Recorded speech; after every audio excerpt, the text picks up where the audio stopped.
আসসালামু আলাইকুম রহমতুল্লাহি ওয়া বারাকাতু। এখন আমরা এসেছি আমাদের এই এলাকার নরসিংদী এরিয়ার সুনামধন্য কৃষি এই, কাজে উদ্যোক্তা আমাদের বিনু কাকা। ও বিনু কাকার আপনার টমেটো খেতে এসেছি, জমিনে এসেছি। ওনার টমেটো ক্ষেতের অবস্থা আল্লাহ দিলে খুব ভালো।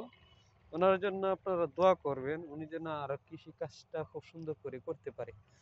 উনি কৃষিকাজে খুব মনোযোগ দিয়ে কৃষিকাজ করেন। হ্যাঁ, পাশাপাশি অনেক সবজি করেন। অনেক সবজি করেন।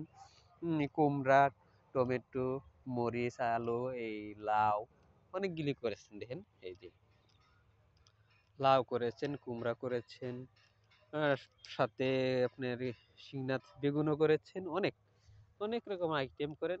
এইদিকে আবার দেখেন, এইদিকে করেছে আবার ধনিয়া পাতা, মানে আইলিনের সাইড দিয়ে ধনিয়া পাতার গাছ রোপণ করেছে। ভিতরে হলো গিয়ে পেঁয়াজ রসুনের চারা। খুব ভালো লাগে ওনার এই সবজি কাজ। সবজি যে চাষ করে খুব সুন্দরভাবে করে, ওনার সবজি চাষ দেখে আমি খুব গর্বিত। হ্যাঁ, আমরা আসলে ওনার কাছ থেকে, হ্যাঁ, উনি ইচ্ছে করে বলে বাতিজা বেগুন নিয়ে যাও, খাও, চাটনি বানিয়ে খেও, তরকারি করে খাও। হ্যাঁ, আমরা বলি যে না কাকু, আজকে না, অন্য একদিন নেব। উনি খুব ভালো মনের মানুষ। উনি আজকে আসে না, আসলে হয়তো দেখাতে পারতাম আপনাকে। আচ্ছা, অন্য একদিন আপনাদেরকে বিনু কাকার সাথে পরিচয় করিয়ে দেব। বিনু কাকা আপনাদের সাথে কথা বলবে, হ্যাঁ, কলা কৌশল বিনিময় করবে।